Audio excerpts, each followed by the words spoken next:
পড়াশোনার মনোযোগকে কিভাবে একদম হাতের মুঠোয় আনা যায় সেই বিষয়ে আজকের এই আলোচনায় সবাইকে স্বাগত। চলুন আজ আমরা জেনে নিই কিভাবে নিজের ফোকাসকে আরও শক্তিশালী করা যায়। আচ্ছা, খেয়াল করে দেখেছেন কি পড়তে বসার ঠিক পর মুহূর্তেই মনটা কেমন যেন এদিক ওদিক উড়তে শুরু করে? এটা কিন্তু একটা খুব সাধারণ সমস্যা। মনে হয় যেন মনকে জোর করে বইয়ের পাতায় বেঁধে রাখাই যাচ্ছে না। আসলে ব্যাপারটা কিন্তু মেধার অভাবের না, প্রতিভা তো কমবেশি সবার মধ্যেই আছে। আসল চ্যালেঞ্জটা হলো ওই ফোকাসটাকে খুঁজে বের করা, ওকে ঠিক পথে চালানো। আর হ্যাঁ, এটা কিন্তু 100% সম্ভব। চলুন না আজ একসাথে সেই মনোযোগের তালাটা খোলার চাবিটা খুঁজে বের করি। তো বিভিন্ন টেকনিক বা কৌশল জানার আগে সবচেয়ে জরুরি হল ঠিকঠাক মানসিকতা তৈরি করা। আর সেজন্য চলুন আমরা বিশ্বের কয়েকজন সেরা জ্ঞানী মানুষের কাছ থেকে একটু অনুপ্রেরণা নিই। দেখি মনোযোগ নিয়ে তাদের ভাবনাগুলো ঠিক কেমন ছিল। স্বামী বিবেকানন্দের এই কথাটা একবার দেখুন। এক কথায় এটাই হলো মনোযোগের মূল ভিত্তি।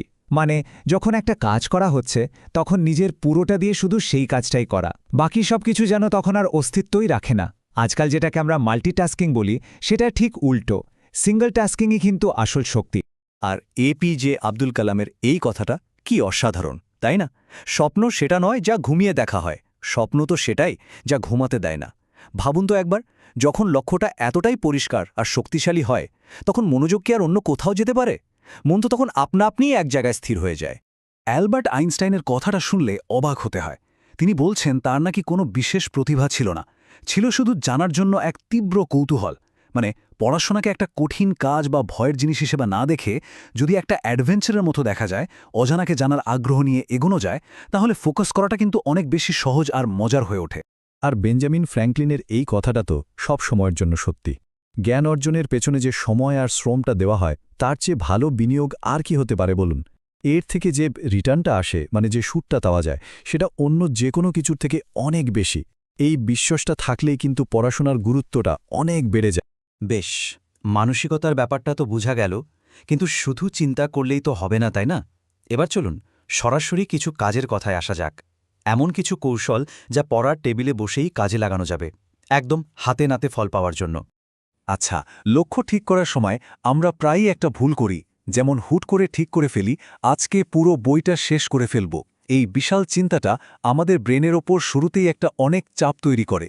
ব্রেন যেন ভয় পেয়ে যায়। তার বদলে লক্ষ্যটাকে যদি একদম ছোট ছোট ভাগে ভেঙে নেওয়া হয়, যেমন আমি আগলে 30 মিনিটে শুধু 5 পাতা পড়ব, দেখুন তখন কাজটা কত সহজ আর ম্যানেজেবল মনে হয়। এতে মনোযোগও থাকে, কাজও এগোয়। এই পোমোডোরো টেকনিকটা কিন্তু মনোযোগ ধরে রাখার জন্য একটা দারুণ জিনিস। নিয়মটা খুব সোজা। ঘন্টার পর ঘন্টা একটানা না পড়ে শুধু 25 মিনিট পড়ুন, কিন্তু এই 25 মিনিট একদম ডুবে গিয়ে কোনো দিকে না তাকিয়ে। তারপর ঘড়ি ধরে ঠিক 5 মিনিটের একটা ব্রেক। এই ছোট ছোট ব্রেকগুলো কিন্তু ব্রেনকে রিচার্জ করে, ফলে একঘেয়েমি কেটে যায় আর পড়ার এফিসিয়েন্সি অনেক বেড়ে যায়। এবার আসি পড়ার জায়গার কথায়। এটা কিন্তু খুবই জরুরি একটা ব্যাপার। পড়ার টেবিলটা যদি অগোছালো থাকে তাহলে মনেও একটা বিক্ষিপ্ত ভাব চলে আসে। তাই টেবিলটা সবসময় পরিষ্কার পরিচ্ছন্ন রাখুন। আর হ্যাঁ, সবচেয়ে বড় যে কাজটা করতে হবে সেটা হলো মোবাইল ফোনটাকে দূরে রাখা। পারলে অন্য কোনো ঘরে রেখে আসুন।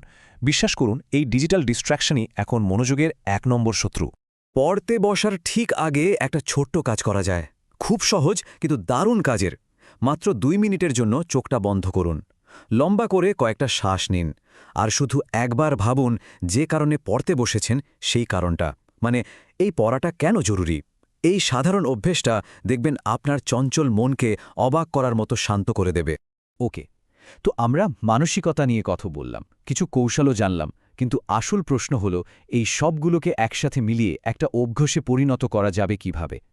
চলুন এবার সাফল্যের জন্য একটা দৈনিক রুটিনের ব্লুপ্রিন্ট বা নকশা দেখে নেওয়া যাক। এই রুটিনটা একবার দেখুন, বেশ যুক্তিসঙ্গত কিন্তু। যেমন সকালবেলা যখন আমাদের ব্রেন একদম ফ্রেশ আর অ্যাক্টিভ থাকে, তখন দিনের সবচেয়ে কঠিন সাবজেক্টটা পড়া উচিত। তারপর বিকেলে হালকা রিভিশন বা নোট তৈরির মতো কাজগুলো করা যেতে পারে। আর রাতে ঘুমোতে যাওয়ার আগে সারাদিন যা যা পড়া হলো সেটা চোখ বন্ধ করে একবার মনে করার চেষ্টা করা। এটাকে বলে অ্যাক্টিভ রিকল। এটা স্মৃতিকে পাকা করতে দারুণ সাহায্য করে। আর অবশ্যই 7 থেকে 8 ঘন্টার একটা ভালো ঘুম, এটার তো কোনো বিকল্পই নেই। এই কথাটা একবার গভীরভাবে ভাবুন তো। একটা নদী, সে কিন্তু তার অমচম শক্তির জোরে পাথর কাটে না, সে কাটে তার লেগে থাকার ক্ষমতার জোরে, মানে তার অধ্যবসায়ের কারণে। দিনের পর দিন বছরের পর বছর ধরে বয়ে চলার ফলেই কিন্তু শক্ত পাথরও হার মানে। এর থেকে বড় সত্যি আর কি হতে পারে? ঠিক ওই নদীর মতোই প্রতিদিনের এই যে ছোট ছোট প্রচেষ্টা, এই যে অল্প অল্প মনোযোগ, সেটা দেখতে যতই সামান্য মনে হোক না কেন, একদিন দেখবেন এইটাই পাহাড় সমান সাফল্য এনে দিয়েছে। তাই মাঝপথে থেমে যাওয়ার বা হতাশ হওয়ার কোনো জায়গাই নেই। মনে রাখতে হবে, প্রতিদিনের এক একটা ছোট পদক্ষেপই কিন্তু আমাদের বড় লক্ষ্যের দিকে নিয়ে যায়। তাহলে এখন প্রশ্ন একটাই, সাফল্যের দিকে এই যাত্রাটা কবে থেকে শুরু হবে? কাল থেকে? পরের সপ্তাহ থেকে? নাকি আজ, এই মুহূর্ত থেকেই? সিদ্ধান্তটা কিন্তু সম্পূর্ণ আপনার।